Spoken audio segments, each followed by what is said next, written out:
Yeah, so speaking of library cards, I realized I watched a YouTube video. YouTube knows what to recommend to me. There was a guy who doesn't even have that many subscribers, like 10,000. And he made a video that had like 32,000 views. This video needed to get a lot more views than that. So I watched it. It intrigued me. And it was about how I got a library card. This was the title. I got a library card and deleted all my streaming services. Oh. I was like, what is this? What a genius proposition. So I click it.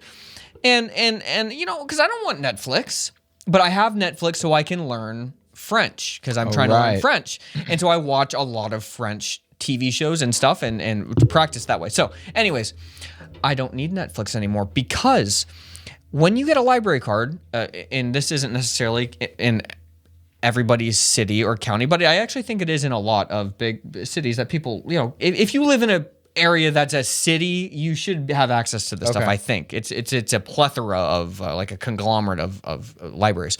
If you get a library card, they have streaming services that you can watch archived movies. I mean, they've got tons of stuff like old actual classic movies that you want to watch, not a bunch of garbage Netflix originals that are propaganda. Like these are like older movies that have propaganda in them themselves, but it was a more pure time. Everyone is dead now, so it's not as threatening. So it's not as threatening.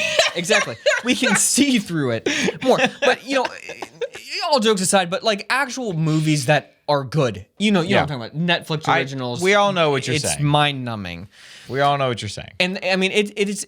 They actually have more on there than on Netflix. I am convinced. Is that right? Yeah, I literally kept scrolling like, oh my gosh. And this is like all stuff that you would watch. And I love Ken Burns documentaries. He does a lot of documentation on, you know, the Civil War, baseball, America's Game, Mark Twain, jazz, all this stuff. And those cost a lot of money because you can only buy them from PBS or off of like eBay and stuff. So it's kind of a lot of money. But I was like, wait a second. This is like a public library. I bet all of his documentaries are on there. I typed in Ken Burns, and sure enough, every single documentary is for free on there. That's awesome. Even if your library is not a part of that conglomerate of libraries who have access to, this is called Kanopy with a K, you can pay $10 a month to have access to all of it. Oh, okay. It's an amazing thing. They also have like a Spotify where there's all this free music. You can tell like hundreds of thousands of CDs and stuff. They've got a language learning software, which is... a lot like Rosetta Stone, which I have, which is crazy that it's free. They have a little bit of a different method on how it works, but it's very, very similar. Even like the sounds are similar. I was like, is this copyrighted? Like it seemed.